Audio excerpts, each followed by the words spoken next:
Walking to your bathroom right now, look at the base of your shower, that small raised threshold, 3 inches of tile sitting between the wet zone and your bathroom floor.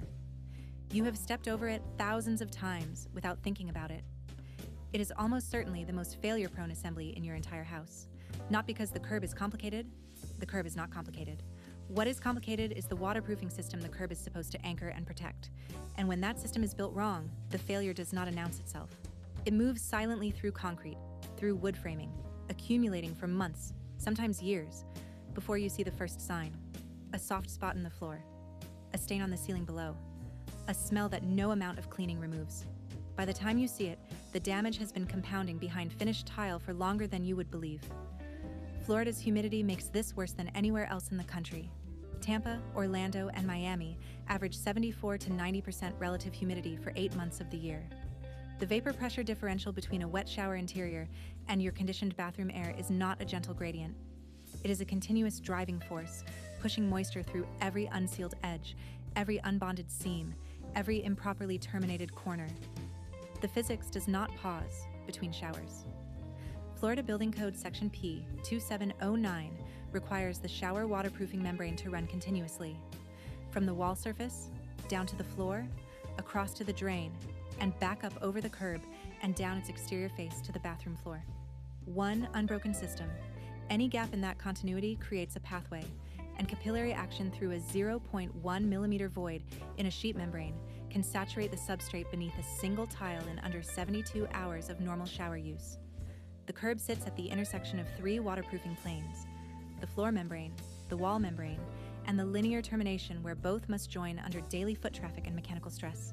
Get one plane wrong and the other 2 cannot save you. But here is where most installations fail, and it is not where most people look. The corner. The inside corner where the floor membrane turns up to meet the wall membrane and wraps over the curb. That corner is a stress concentration point.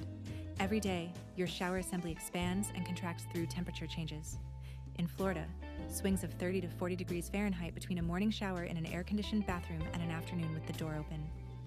That thermal cycling applies mechanical stress to the membrane at precisely the point where continuity is most critical. The TCNA Handbook for Ceramic, Glass, and Stone Tile Installation, referenced directly by the Florida Building Code for Tile Installation Standards, specifies fabric reinforcement at every inside corner and change of plane, a 4-inch polyester mesh embedded in the wet membrane before it cures. Without it, a liquid-applied membrane at a corner will crack under thermal cycling stress within the service life of the installation. Not immediately, not at the inspection. Later, when the membrane cracks and the water that has been looking for a path finally finds one. Most inspectors never see it missing, because by the time the second coat of membrane covers the corner, the fabric, or the absence of it, is invisible. There is a second failure point operating completely independently of the corners: the drain.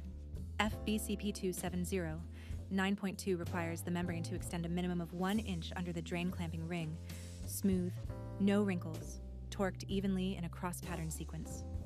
A wrinkle under the clamp creates a void that cannot seal. An unevenly torqued clamping ring, tightened in sequence around the circumference instead of in a cross pattern, produces a leak point at the low torque quadrant. 1 minute of incorrect installation, 4 years of delayed consequence, by which time the tile above the drain has been grouted, sealed, and cleaned hundreds of times with no visible sign of what is happening beneath it. The code requires a flood test, FBC section P2503.6, before any tile is installed. Plug the drain, fill to the top of the curb, hold for 24 hours. A water level drop of more than ½ an inch means the membrane failed. Repair and retest.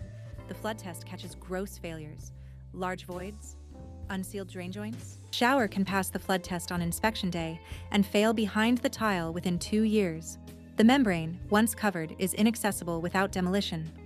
That is the reality the Florida Building Code is managing, a system that must be built correctly the first time, verified through an imperfect inspection window, and then sealed behind a finished surface that costs between $8,000 and $25,000 to install and between $15,000 and $40,000 to tear out and rebuild when it fails. The curb you stepped over this morning is the terminal point of all of it. 30 thousandths of an inch of continuous membrane, fabric reinforced at every corner, properly bonded at the drain, flood tested before tile, standing between your subfloor and a structural repair bill. Not the tile, not the grout, the membrane. Everything else is decoration.